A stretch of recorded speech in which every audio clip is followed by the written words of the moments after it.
যেদিনই বাইতে যাবার সেদিন নিয়ে নেবো ব্যাকেরি মাথা তো জন্ম করে গে। আমি 1 মাস ধরে কইতাছি যে বাইতে যাম আজকের ডেটটা ফিক্স হইলো, হে ডেটও জান যাবো না। কি এদিকে তো বকবক করতেছ, কইলে আমি তো আজকে বাড়ি বেলা যাবো। আজকে বাড়ি বেলা যাবার আছে।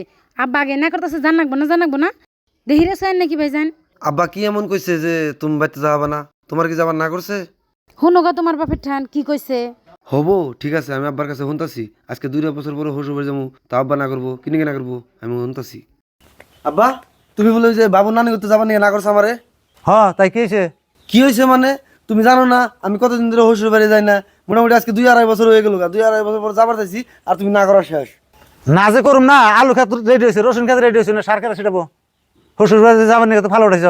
আব্বা এটা তুমি কেমন কথা কও? একটা কামলা নিয়ে তো তুমি খেতে সার ছিড়ে যাবা, আর তার জন্য তুমি আমার শ্বশুর বাড়ি যাওয়া বাদ হইতেছ। কামলা নেবো টেয়া কিরম আছে? তুই যে শ্বশুর বাড়ি যাবি তোর তো কয়টা আছে? আমি যে সুম টেয়া চাই সে সুম তো টেয়া তোমার কাছে থাকে না, অহনটা কোনো কোনো বেড়ায়। আমি জানি এই সার মার ছিঁড়ে নি এনে তোমার বাহানা। আমি শ্বশুর বাড়ি গেলে তোমার কিছু সমস্যা নাই, কিন্তু তুমি চাও না যে আমি শ্বশুর বাড়ি যাই।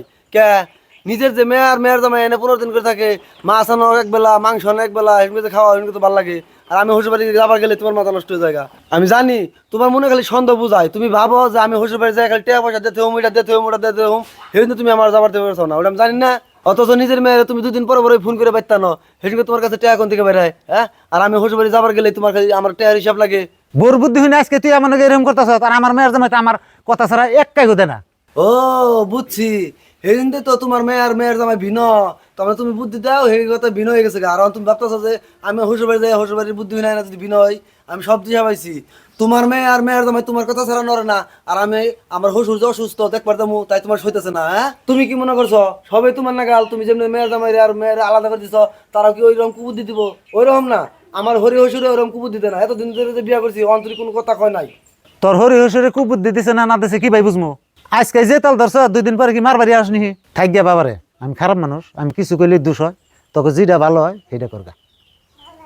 দেখছুন কি খবর যায় কি হয়, থাকবে আমি যাম হইনে, যেদিন যাবার দেয় সেদিনই যাইরো। হ, ঘটনাই বুঝলাম না। আঙ্গ বুঝি আর দুলাভাই আহে 15 দিন করে থাকে, সকালে মাছ বিকেলে মাংস, সকালে মাছ বিকেলে মাংস, সেগুলো খুব ভালো লাগে। আর আমি যদি শ্বশুর বাড়ি যাবার যাই সেসঙ্গে ঝামেলা। এটাই বাস্তব। মেয়ের জামাই আদর করলে হে মেয়ের জামাই খুব ভালো, আর পোলার ভরে যদি পোলাই আদর করে তাহলে তার নাগলে খারাপ পোলায় এই জগতে নাই।